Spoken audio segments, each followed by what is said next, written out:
Welcome back to Where You Live with Gene and Tony. We are broadcasting from the Concierge Landscape Studios. We're brought to you by Extreme Exteriors. If you're just joining us, we're talking about the condo board, the lawsuit, and a $40,000 Parrot. What we're talking about is a family in Canada, lives in a condominium association, no pet policy whatsoever. And they had a parrot they first claimed. Let me clarify. Oh, yes. They had a pet policy. The pet policy was no pets allowed. Whatsoever. That's right. I know. You said no pet policy. I thought, they didn't have I'm a pet sorry. policy? No. It was probably the way I heard it. No. They had a pet policy that was no pets. No, it linked perfectly in my mind. But yes, what it came out was different. But yes, you're right. And they have a no pet policy. There you go. Thank you. I get it.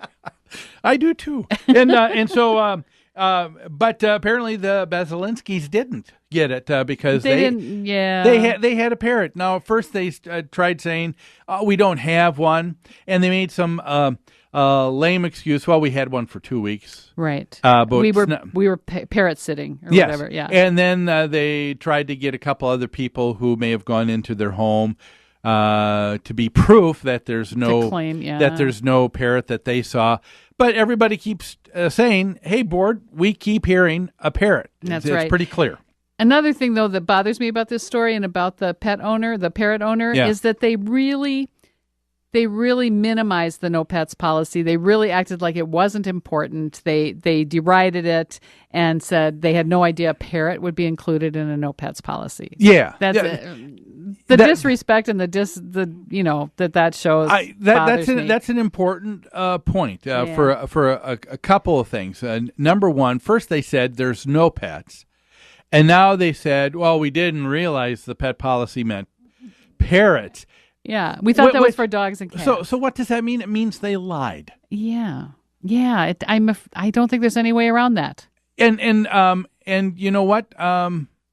Those are to say that someone lies is really a pretty damning comment. Yeah, it is. But I don't know how else to say it here. First they say they don't have a pet.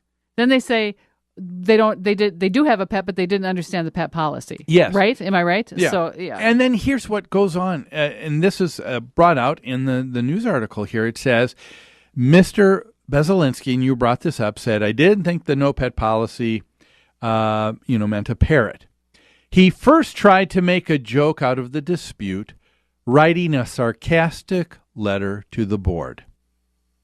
He said, I didn't ask about pet rocks. I don't know about you. If you want to try and be winsome to get someone to come over to agree, ascend with what you want to do, I'll tell you what. Line number one isn't going to do it, and then number two, being sarcastic and making fun of the situation doesn't help in winning anybody over to your point. Does it? It doesn't at all. It doesn't at all. And it's very frustrating for boards and for management in that situation because we are required by our profession and our position to treat people respectfully, yes, gently, and enforce rules equitably. And then when people react to us in this sarcastic, condescending manner, it makes it very difficult to want to help them. It really is, and human nature being what it is, yes, it's probably one of the most difficult parts of our job in property management, isn't it? Because people will begin with that gambit, if you will. That's right. In taking that position, and it takes a lot of discipline, and unfortunately, we can't be 100% in the way we deal back with people all the time. Being only human, too. It's too bad that it got this way. So it said Mr. Baselinski got a personal trainer, a real estate agent, and an electrician to sign an affidavit. That sounds like a bad joke. There was a personal trainer, a real estate agent, and an electrician walked into the condo. Yes. But So here we know that there was a lie because the court even admits it too. They said last August, Mr. Bezelinsky consented, meaning that he was in agreement with the court order to get rid of the bird. Now, why would you have to consent to a court order if you don't have a bird? Well, I guess it's because you lied. I guess. And then he had to pay $3,000 in court costs to the condo board. After consenting, though, and here's where the issue kind of went off from here. Yeah. Mr. Bezelinsky learned that the condo board was putting a lien against his unit to recover actual additional costs. And so additionally, when things were filed, there might have been that $3,000 fee. Yeah. But because Mr. Bezelinsky lied, because Mr. Bezelinsky drug his feet and dug in and wouldn't cooperate, because Mr. Bezelinsky then finally admitted to lying and going on. And dragged it out for a year and a half. Yes. Let's throw that in there. The association ended up spending a little over $41,000 in court costs. Wow. And now he has an attorney saying, hey, this is excessive. Yeah. Yeah. You know, I have some mixed feelings about this. It probably is not excessive. It's alarming and upsetting how much it costs to go through legal battles like this. And I do not doubt that the condo spent this kind of money on this issue. Pretty easy. Yeah. However, explain this to me, Gene. The court ordered that he pay $3,000 in court costs to the condo board. Is it really okay then for the condo board to turn around and slap the additional fees as a lien against his property when the court had ordered only $3,000 be paid? Yeah. Well, that's a good question. In Minnesota, in the United States, that probably wouldn't happen because it's expected in civil lawsuits that people pay their own court costs unless the court awards something. But again, we're talking about Canada, and in Canada, it's a little bit different.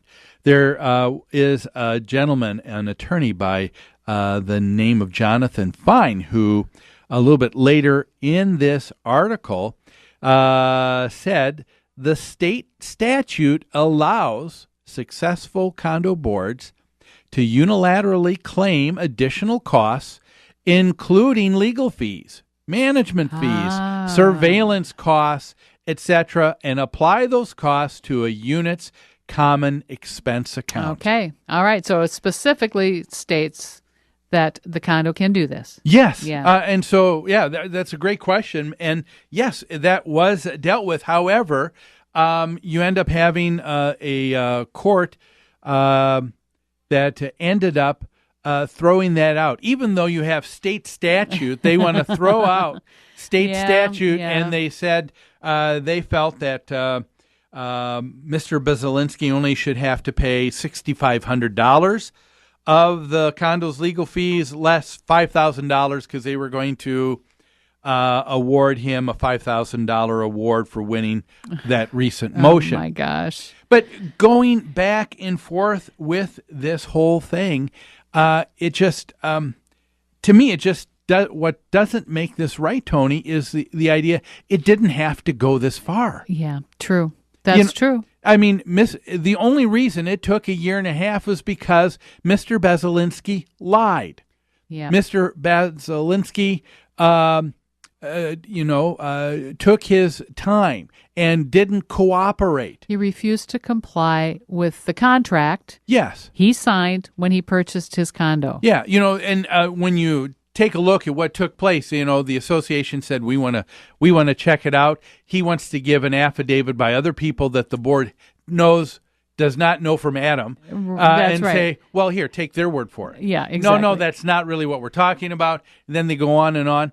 I mean, if there's a reason it took a lot of extra money, I think he's to blame here. Yeah, I agree. And like I said at the outset, a Parrot, I believe, in my opinion, is a much more disruptive pet to own in a multifamily situation than a dog or a cat or Yeah. a goldfish or a pet rock. I mean, the difference is outstanding. They are noisy, and you can't train them not to be noisy. Oh, yeah, yeah. And so, I think if there's anything that probably could have been done here by the association, and maybe it was, I don't know, before an association is going to take on such a large expense like a lawsuit, Right. I think it's probably important that the board, in their fiduciary responsibility, go to the homeowners and Yeah. say, how hard Yeah. do you want us to push this Yeah. issue? Yeah. Because if I can tell you, I know some condo associations that we manage, they're adamant about not having any pets That's right. ever. That's And, right. and if there was someone doing it, I know most people in that association would push the board and say, yes, you better push it. That's right. But That's we've right. also seen in the past where there's been that case where a board didn't take into consideration the bills they were racking up. Remember, and there was that little that's little right. dog Fifi or Yeah. Coco Chanel. Coco Chanel, that's yes, right. in New York, and they end up spending over $500,000 Oh, my Lord. in And some of those members thought that was ridiculous. Yeah. But